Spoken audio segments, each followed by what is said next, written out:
घर वापस आने के बाद चुनले बहुत सोच में पड़ चुका था। जैंगी के साथ 2 एनकाउंटर्स में उसने जैंगी के वाइल्ड नेचर को देख लिया है।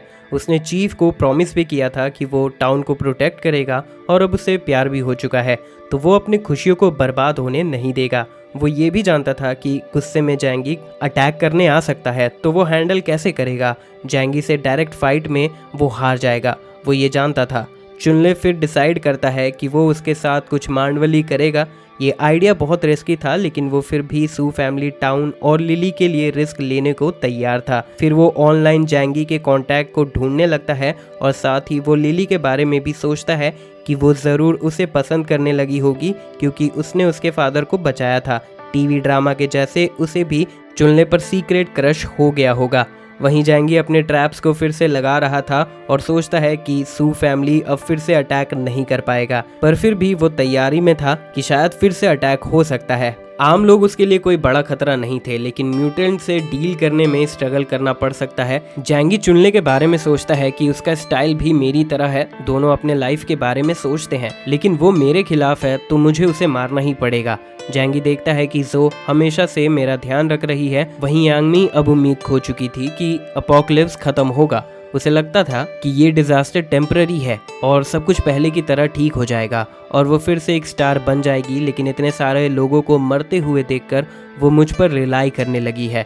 अब वो और क्लोज होना चाहती है।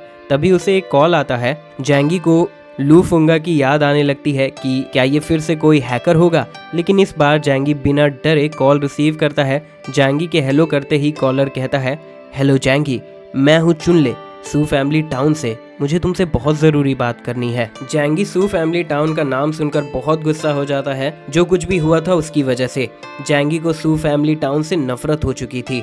वो तो उन्हें पूरी तरह से खत्म करने का सोच रहा था। तभी चुनले कहता है, क्या हम दोनों मांडवली कर सकते हैं? इससे किसी का कोई भी नुकसान नहीं होगा और फायदा कैसे होगा ये सोच सकते हैं। जैंगी हंसते हुए कहता है, मैंने कभी तुम लोगों को भड़काया नहीं है, ये सब तुम लोगों ने शुरू किया था और अब तुम्हें समझ आ गया है कि तुम मुझे हरा नहीं सकते हो, तुम मुझसे दोस्ती करना चाहते हो। वहीं चुनले बहुत डरा हुआ था। जैंगी के साथ फाइट करने के बाद वो समझ गया था कि जैंगी बहुत पावरफुल और खतरनाक भी है। चुनले घबराते हुए कहता है, मैंने तुमसे माफ़ी मांगने के लिए कॉल किया है, ये सारी हमारे टाउन की ही गलती है, प्लीज़ हमें माफ़ कर दो। हमने बहुत नुकसान झेल लिया है, तो तुम्हारी माफ़ी हमें थोड़ा आराम देगी। तुम चाहो तो कोई भी कंडीशन रख सकते हो और हम उसे पूरा करने की कोशिश करेंगे। जैंगी को ये इज्जत बहुत अजीब लगता है और सोचता है कि वो इतने कमज़ोर लड़के को नेगोशिएशन के लिए क्यों भेजा है। ऐसा लग रहा है जैसे कोई बच्चा बड़ा बनने की कोशिश कर रहा है। तभी जैंगी पूछता है, क्या तुम्हारे पास सू फैमिली को रिप्रेजेंट करने का कोई राइट है?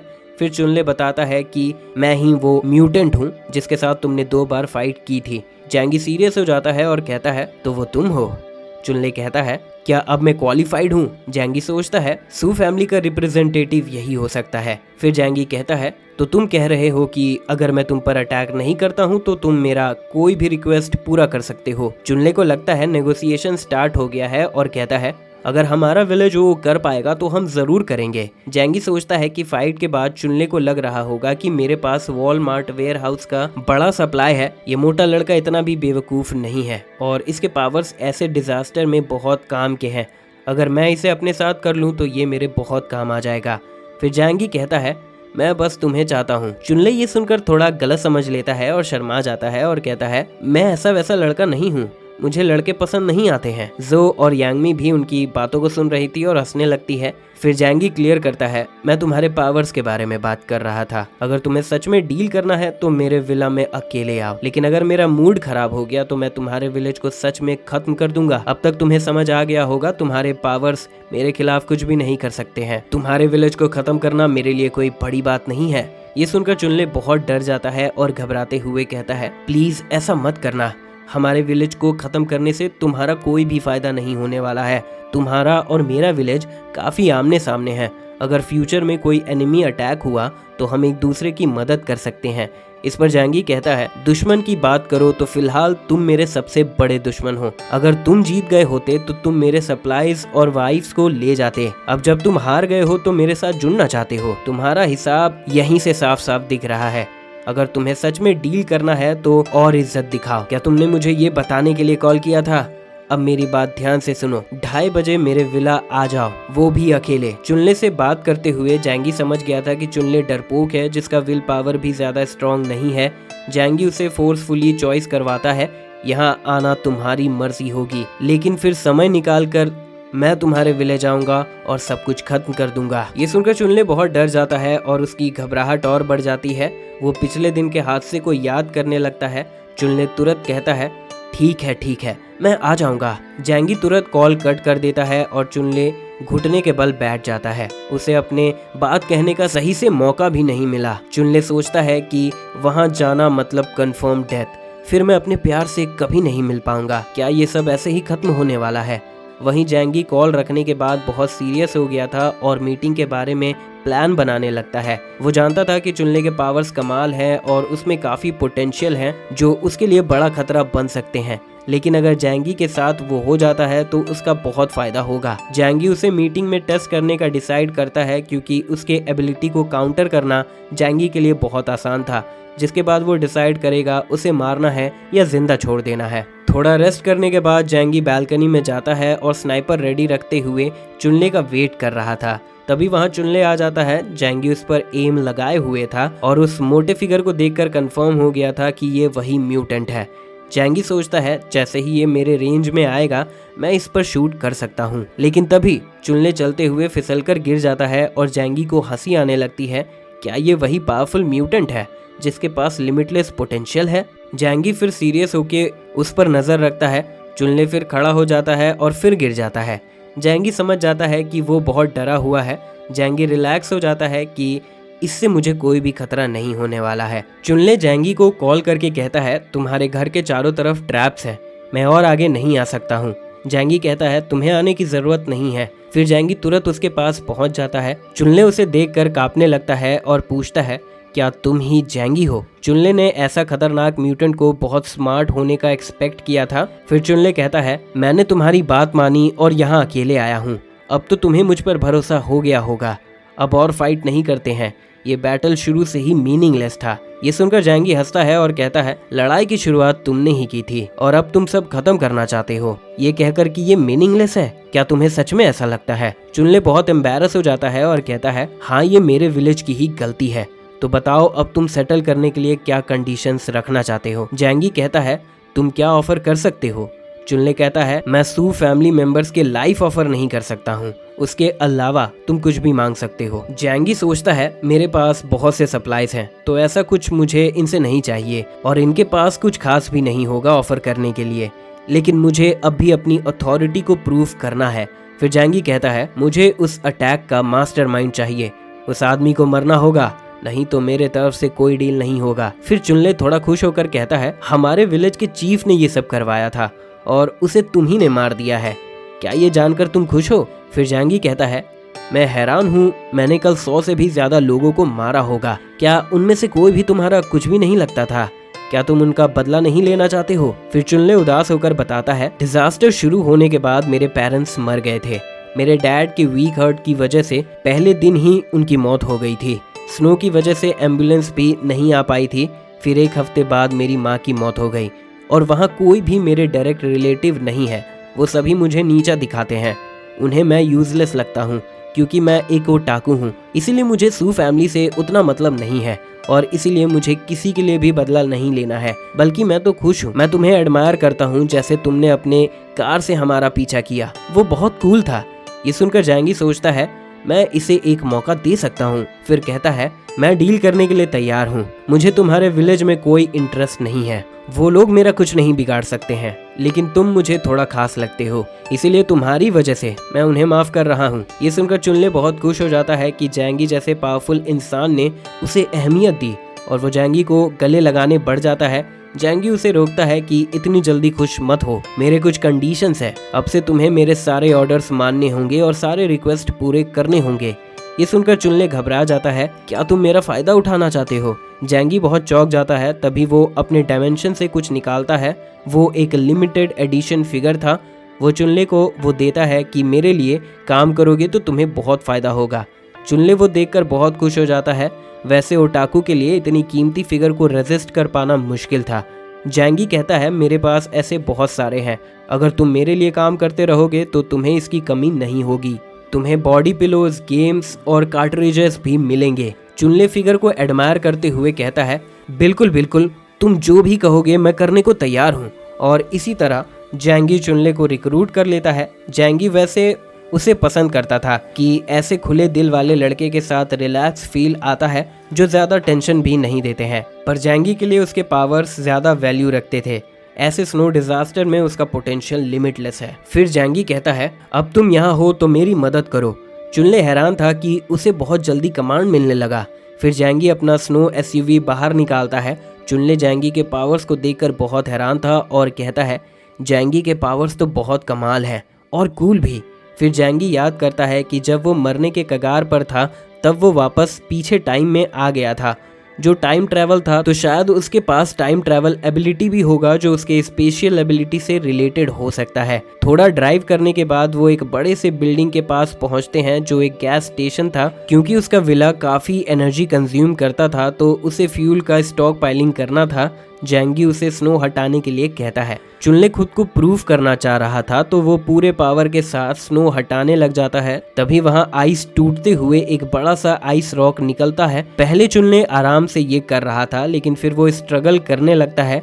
जैंगी ये नोटिस करता है। जैंगी खुश था, अब चुनले उसका सबऑर्डिनेट बन चुका है, लेकिन वो अब भी उसके एबिलिटी को समझकर कॉशियस रहना चाह रहा था। थोड़ी देर में गैस स्टेशन क्लियर हो जाता है। चुनले बहुत थक गया था और बैठ जाता है। जैंगी अंदर से बहुत खुश था और सोचता है चुनले के साथ फ्यूचर में मटेरियल गैदर करना बहुत आसान हो जाएगा। जैंगी उसे चॉकलेट खाने के लिए देता है। चुनले बहुत खुश हो जाता है और तुरंत चॉकलेट खा जाता है।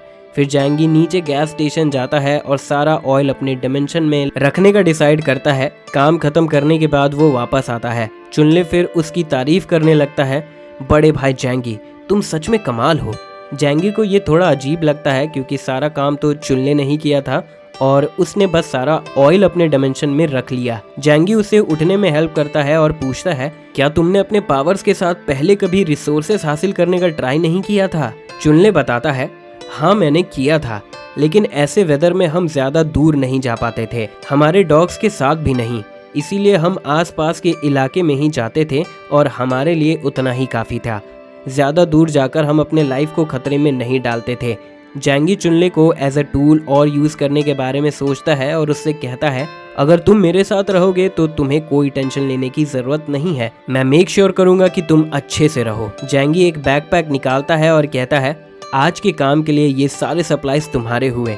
चुनले बहुत खुश हो जाता है और कहता है बड़े भाई जैंगी अब तो बस तुम ऑर्डर देना, अगर मैं वो करने में जरा भी हिचकिचाता हूँ तो मैं सू सरनेम डिजर्व नहीं करता हूँ। फिर वो लोग कार में वापस जाने लगते हैं। तब जैंगी पूछता है चुनले तुम्हारे पावर्स के बारे में तुम्हें कैसे पता चला। ये सवाल सुनकर चुनले बहुत घबरा जाता है जैसे वो कोई टैबू के बारे में बात कर रहा हो। फिर चुनले बताता है मेरे पेरेंट्स के मरने के बाद मुझे जीने का मन नहीं था, लेकिन मेरे पास सुसाइड करने की भी हिम्मत नहीं थी, इसीलिए मैं भूखे पड़ा हुआ था मरने के लिए। तभी जैंगी कहता है तो जब तुम मरने के कगार पर थे तब तुम्हारे पावर्स अवेक हुए। चुनले का चेहरा और अजीब हो जाता है। फिर चुनले कहता है मुझे बेड में पड़े हुए अच्छा लग रहा था, फिर मैंने सोचा कि अब जब मैं मरने का डिसाइड कर चुका हूँ तो क्यों ना थोड़े मजे कर लूँ। मेरे एक दोस्त ने बताया था कि ज्यादा हिलाने से तबीयत खराब हो जाती है, तो मैंने बहुत बार ये कर लिया। जैंगी पूछता है तो फिर कितने बार किया था। चुनले बहुत एम्बैरस हो चुका था और कहता है मुझे काउंटिंग याद नहीं है, शायद वो 20 या उससे ज्यादा था। आखिर में मैं बेहोश हो गया था और उसके बाद मेरे बॉडी में कुछ ट्रांसफॉर्म होने लगा। फिर जैंगी कहता है तो ऐसे तुम्हारा पावर अवेक हुआ था, ये सच में बहुत अजीब है। जैंगी उसे रिवर के पास ड्रॉप कर देता है। चुनले कहता है बड़े भाई जैंगी क्या तुम मुझे थोड़ा और आगे तक ड्रॉप कर सकते हो, ऐसे मौसम और मेरे शरीर की वजह से उतना चलकर जाना मेरे लिए मुश्किल है। तब जैंगी बताता है मेरा कार रिवर सरफेस पर फिसलता है। जैंगी जानता था कि रिवर के बाद वो चुनले का इलाका है, तो भले ही चुनले ने सरेंडर कर दिया है, लेकिन जैंगी को फिर भी संभल कर रहना था और उसके एबिलिटी से उसका कार भी डिस्ट्रॉय हो सकता है।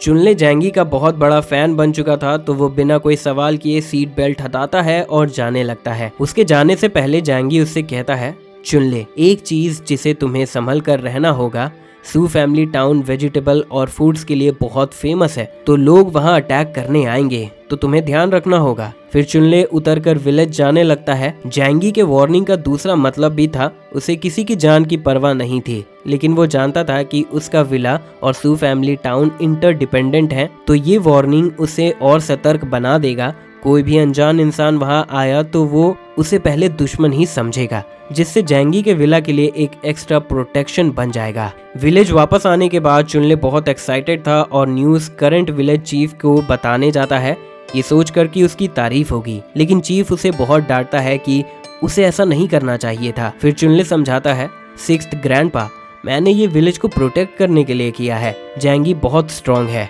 हम उसे कभी नहीं हरा पाएंगे। फिर चीफ कहता है, अगर तुम डरपोक की तरह छिपे हुए नहीं रहते तो हमारा कोई भी आदमी नहीं मरता। तुम्हारा थर्ड ग्रैंडपा तुम्हारी वजह से मरा और अब तुम अपने डिसीजंस खुद ले रहे हो। तुमने हमारे पूर्वजों को बहुत शर्मिंदा किया है। चुनले को बहुत खराब लगता है, उसे कुछ भी समझ नहीं आ रहा था और कहता है, पर मैंने थर्ड ग्रैंडपा से प्रॉमिस किया था कि मैं सू फैमिली टाउन को प्रोटेक्ट करूंगा।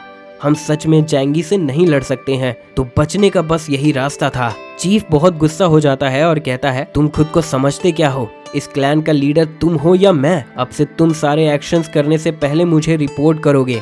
तुम कोई भी डिसीजन नहीं ले सकते हो। चुनले बहुत उदास था क्योंकि वो खुद को इम्पोर्टेंट समझ रहा था, इसीलिए उसने ऐसा किया, लेकिन अब उसे रियलाइज हो रहा है उसने शायद गलती कर दी। चीफ उसके पीठ पर हाथ रखकर कहता है, मैं जानता हूँ तुम्हारा कोई गलत इरादा नहीं था, लेकिन तुम अभी बहुत यंग हो। कभी कभी हमें काफ़ी कुछ सोच समझ कर करना होता है। तुम्हारी वजह से सू क्लैन का नुकसान हुआ है। अगर मैं क्लैन वालों को नहीं समझाता तो वो तुम्हें कब का बाहर निकाल चुके होते। अब विलेज में रहकर पनिशमेंट तुम्हें लेना होगा और अब से तुम मेरे हर ऑर्डर को फॉलो करोगे। चुनले बहुत डर जाता है और कहता है, मैं समझ गया। फिर चीफ कहता है, ठीक है, फिर अब तुम जा सकते हो और याद रखना तुम खुद से कुछ भी नहीं कर सकते हो। चुनले जाने लगता है। चीफ उसे देखकर सोचता है कि जवान लड़के बहुत घमंडी होते हैं, इसके पास तो पावर्स आ गए हैं, इसीलिए इसने सोच लिया कि ये अपने एल्डर्स की जगह डिसीजन ले सकता है।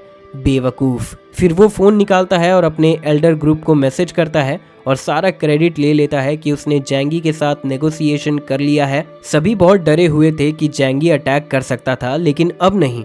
वो सू डॉन टैन को प्रेज करने लगते हैं कि उन्हें पहले सिक्स्थ ग्रैंडपा को ही क्लैन लीडर बनाना चाहिए था और हमारे इतने लोग भी नहीं मरते, और अब से सिक्स्थ ग्रैंडपा सबको ऐसे ही सही रास्ता दिखाएं। चीफ बहुत सेटिस्फाइड था और सोचता है कि वो लड़का जो दिन भर घर में रहकर गेम खेलता रहता है, उसे लगता है वो मुझसे ज्यादा तेज है। वहीं जैंगी जो और यांगमी के साथ चुनले के साथ मीटिंग के बारे में बात करता है।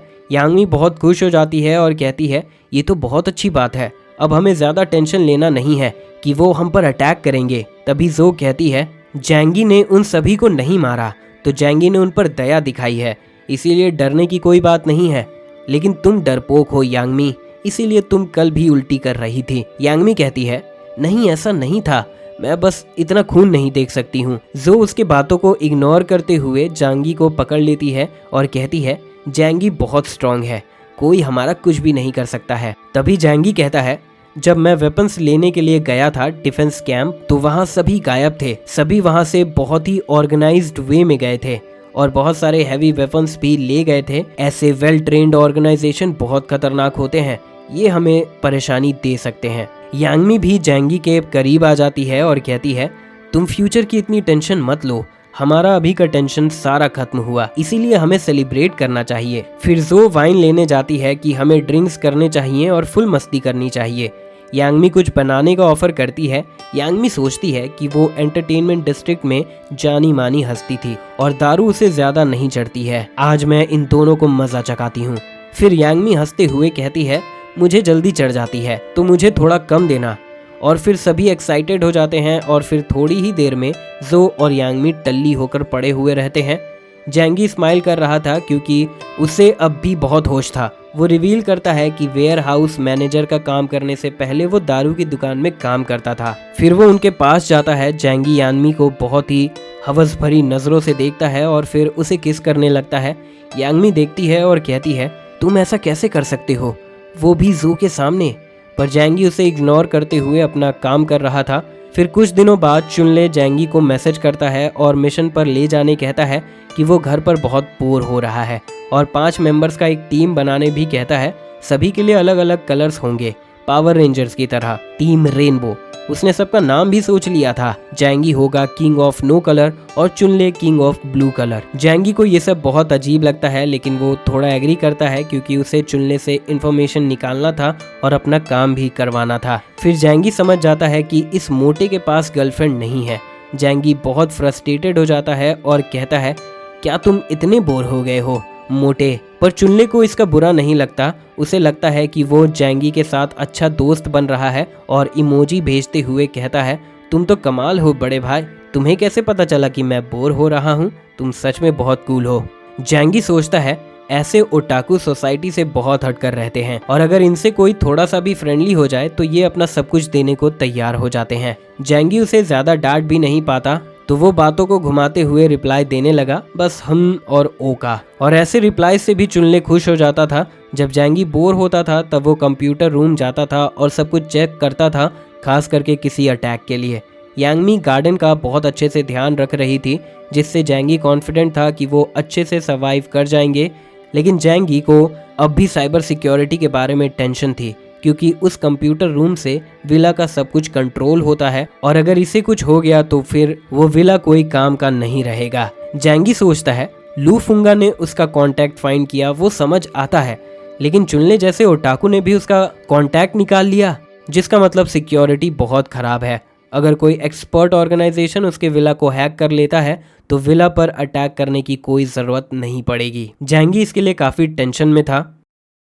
तो दोस्तों, इसी के साथ ये पार्ट यहाँ पर ख़त्म होती है। कैसी लगी आपको ये पार्ट कमेंट करके ज़रूर बताएं। नेक्स्ट पार्ट के लिए वीडियो को जितना हो सके लाइक करें, शेयर करें। मिलते हैं नेक्स्ट वीडियो में, तब तक के लिए बाय।